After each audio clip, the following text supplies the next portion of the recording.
کتابوں کا مطالعہ کرتے ہیں، اسٹڈی کرتے ہیں، ادھین کرتے ہیں، پھر چند کتابوں کے مطالعہ کے بعد چند کتابوں کا نچوڑ یا ضمیمہ یا خلاصہ یا مجموعہ کے طور پہ وہ بزرگ ارشاد فرماتے ہیں کہ اللہ تعالی جس پر مہربان ہوتا ہے، اللہ تعالی جس پر مہربان ہوتا ہے وہ محفل میلاد پاک میں بیٹھنے والا مہمان ہوتا ہے۔ جب تک ہم اور آپ محفل میلاد پاک میں بزم رسول میں محفل رسول میں بیٹھے ہوئے ہیں، اس وقت تک ہم اور آپ جناب شمیم صاحب کے مہمان نہیں ہیں یا ان کے پیشران کے مہمان نہیں ہیں، جب تک ہم اور آپ بزم رسول میں ہیں، اپنے رسول کے مہمان بن بیٹھ رہے ہیں۔ دعا ہے کہ اللہ تعالیٰ نے جس طرح ہمیں اور آپ کو سبھی حضرات کو دنیا کے اندر بزم رسول میلاد رسول کا مہمان بنایا ہے، ویسے ہی اللہ تعالیٰ کل قیامت کے روز میدان محشر میں دامن رسول بھی عطا فرمائے، شفاعت رسول بھی عطا فرمائے۔ ایسا لگ رہا ہے کہ کچھ لوگ کھانا کھلا رہے ہیں، کچھ لوگ کھا رہے ہیں،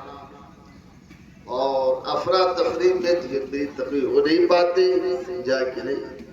اور ویسے محفل میں جتنی تقریر ہونی چاہیے اتنی تقریر ہو چکی ہے۔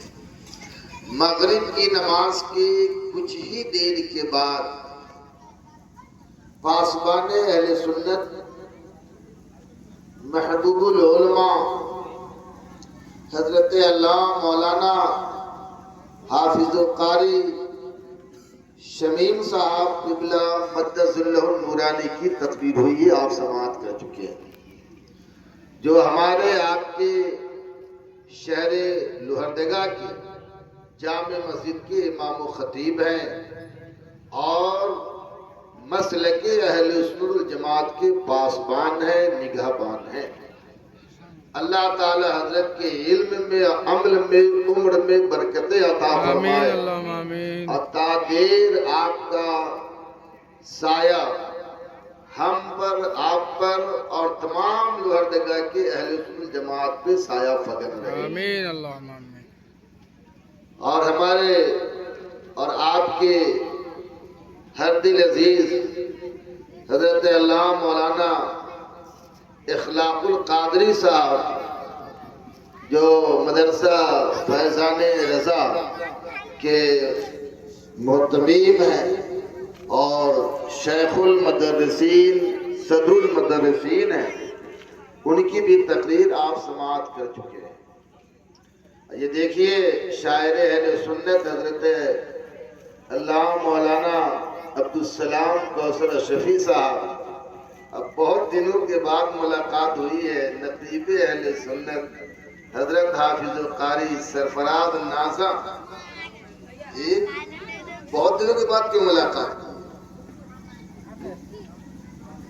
ڈر رہے تھے کیا؟ ملاقات کرنی چاہیے تھا۔ سنیں گے کچھ باتیں بیسگول بی جی بیشک۔ اللہ پاک قرآن پاک میں ارشاد فرماتا ہے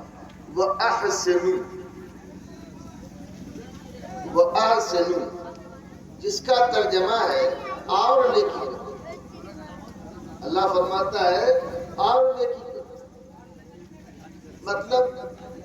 یہ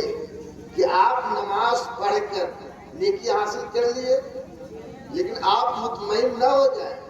کہ میں آزاد ہو گیا۔ اللہ فرماتا ہے اور نیکی، سنا تو آپ روزہ رکھ کے نیکی حاصل کر لیے لیکن آپ یہ نہ سوچیں کہ میں روزہ رکھ کے نیکی حاصل کر لیا، میں آزاد ہو گیا۔ وہ احسن اور نیکی کرو۔ زکوٰۃ دے کر کے آپ زکوٰۃ دی اللہ کے راہ میں، اللہ نے آپ کو نیکی عطا فرما دیا لیکن آپ آزاد نہ ہو جائیں، بلکہ آپ نیکی کرتے رہے، زکوٰۃ دے دیے، حج کر لیے، عمرہ کر لیے، عبادت کیے، تلاوت کیے، تسبیح پڑھے، تقدیس ورزش کیے، ذکر کیے، فکر کیے، لیکن مطمئن نہیں ہونا ہے، بالکل اپنے آپ کو آزاد نہیں بنا لینا ہے۔ یہ نہیں سوچنا ہے کہ میں آزاد ہو گیا، میں حق ادا کر دیا نیکی کرنے کا، ایسا نہیں ہے۔ بلکہ اللہ فرماتا ہے وَأَحْسِنُوا، اور نیکی کرو۔ مطلب یہ ہے کہ آپ ہمیشہ نیکی کرتے رہیے، زندگی کے ہر سال کو نیکی میں گزاریے، سال کے ہر مہینے کو نیکی میں گزاریے، مہینے کے ہر ہفتے کو نیکی میں گزارے، اور ہفتے کے ہر دن کو، ہر دن کے ہر گھنٹے کو، گھنٹے کے ہر منٹ کو، منٹ کے ہر سیکنڈ کو، ہر پوائنٹ کو آپ نیکی میں گزاریں۔ اب کچھ لوگوں کے ذہن میں ہے کہ صرف نماز پڑھنا نیکی ہے، روزہ رکھنا نیکی ہے، عبادت کرنا نیکی ہے، تسبیح پڑھنا نیکی ہے۔ میرے پیارے بھائی، یہ سب نیک کام ہیں، ان سب کے کرنے پہ نیکیاں ملتی ہے، لیکن وہ آسنو ان اللہ یحب آسنو، اور نیکی کرو۔ اس سے مراد یہ ہے کہ ایک مسلمان جو ہے وہ تجارت بھی کرے تو شریعت کے دائرے میں رہ کر کرے، ملازمت کرے تو شریعت کے دائرے میں رہ کے کرے، زراعت کرے تو شریعت کے دائرے میں رہ کر کرے، قیادت کرے شریعت کے دائرے میں رہ کر کرے، سیاست کرے شریعت کے دائرے میں رہ کر کرے۔ جو مسلمان جہاں ہے، جس لائن میں ہے، جس وبھاگ میں ہے، جس لائن میں وہ کام انجام دے رہا ہے، وہ شریعت کے دائرے میں رہ کر کام انجام دے گا تو اللہ تعالی ہر سانس کے بدلے اسے نیکیاں عطا فرمائے گا۔ سبحان اللہ، سبحان اللہ۔ اس لیے صرف آپ سبحان اللہ کے ہی فضائل و فوائد نہ سیکھیں، یا روزے کے ہی مسائل اور فضائل سیکھ کے آپ آزاد نہ ہو جائیں، حج اور زکوٰۃ کے ہی مسائل اور فضائل، غسل اور وضو ہی سیکھ کر کے آپ یہ نہ سوچیں کہ میں مکمل مسلمان ہو گیا، بلکہ ایک مسلمان کو جہاں غسل، وضو، نماز، حج، زکوٰۃ، یہ سارے ان تمام چیزوں کے فضائل مسائل کو سیکھنی چاہیے۔ وہی ہر مسلمان کو، جو مسلمان تجارت کر رہا ہے، اس کو تجارت کے بھی فضائل مسائل سیکھنی چاہیے۔ جو مسلمان زراعت کر رہا ہے، کھیتی باڑی کر رہا ہے، اناج اگا رہا ہے، تلہن دلہن فصل اگا رہا ہے، وہ اس کے مسائل کو سیکھے اور مسائل کی روشنی میں وہ زراعت کرے۔ اگر کوئی مسلمان ملازمت کر رہا ہے، نوکری کر رہا ہے، سرکاری جاب ہے یا پرائیویٹ جاب ہے، تو پھر نوکری کے تعلق سے جو مسائل ہیں، فضائل ہیں، اسے سنے، انہیں پڑھے اور اس طرح اپنی زندگی گزارے۔ اس طرح اگر کوئی صدر ہے، کوئی سیکریٹری ہے، کوئی ممبر ہے، کوئی خزانچی ہے، تو وہ سیدنا فاروق اعظم رضی اللہ تعالیٰ عنہ کی سواہ عمری کو پڑھا کرے، وہ سیدنا عبد العزیز رضی اللہ تعالیٰ عنہ کے سوائے عمری کو پڑھا کرے، مسلم بادشاہوں کے جیونی کو پڑھا کرے، اور قرآن و حدیث کے اندر کس طرح کی قیادت کرنی ہے، کس طرح سیاست کرنی ہے، وہ قرآن حدیث سے سیکھنے کی کوشش کرے۔ سبحان اللہ، بہت خوب، زندہ باد، زندہ باد۔ اللہ فرماتے ہیں وہ احسن، اور دیکھیں کبھی کبھی اس طرح کے جملے کا استعمال ہم اور آپ بھی اپنے گھروں پہ کیا کرتے ہیں۔ ہمارے یہاں، آپ کے یہاں اگر کوئی مہمان آتا، کوئی مہمان آیا، اب وہ آئے بیٹھ گئے، مہمان کی مہمان نوازی کے لیے جب دسترخوان بچھائے جاتے اور دسترخوان پہ کھانے سجائے جاتے ہیں، کھانے رکھے جاتے ہیں، اور جب مہمان کھانا شروع کرتا ہے اور کھاتے کھاتے جب مہمان کھانا بند کرنے لگتا ہے تو میزبان کہتے ہیں اور کھائیں۔ اسی طرح مہمان بے شک سبحان اللہ، بہت خوب۔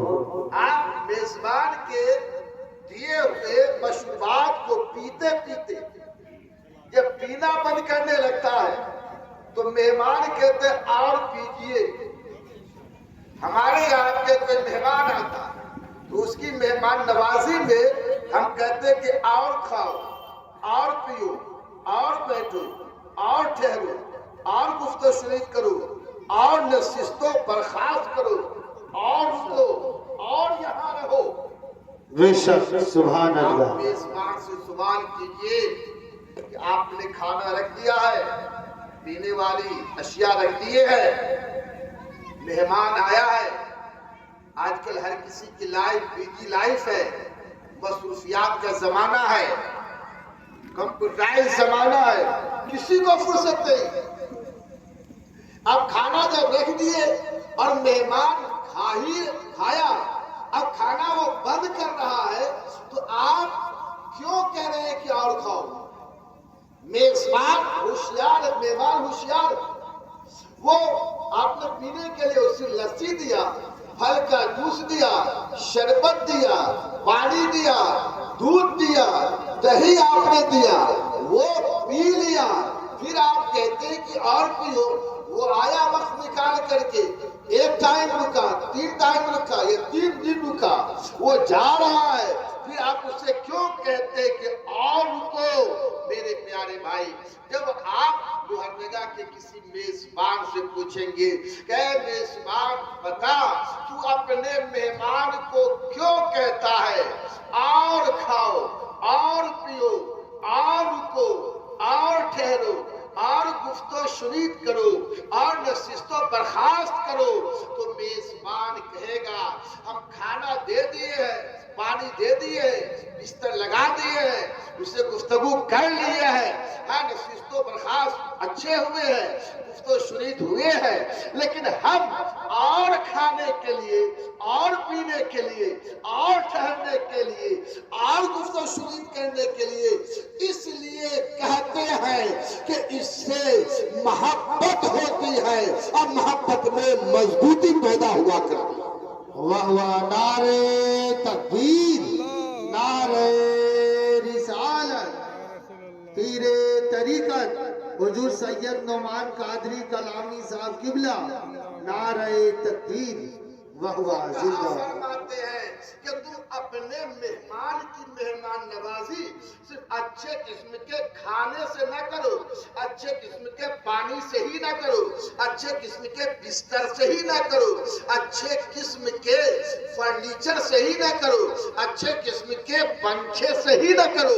بلکہ تم اپنے مہمان کی مہمان نوازی اچھی گفتگو سے بھی کیا کرو، اچھے الفاظ کہہ کے کیا کرو، اور اس کے دل کو خوش کرنے کے لیے اچھا کھانا ہی کافی نہیں ہے، بلکہ تمہارا اچھا بولنا سب سے بہتر ہے۔ بہت خوب، زندہ باد، زندہ باد۔ میزبان کہتا ہے کہ میں اور کھاؤ، اور پیو، اور رکو، اس کی وجہ یہ ہے کہ اس سے محبت بڑھتی ہے، محبت بنتی ہے، محبت مضبوط ہوتی ہے، محبت میں تقویت آتی ہے، محبت میں توانائی آتی ہے۔ اب آئیے، اب اللہ کی بارگاہ میں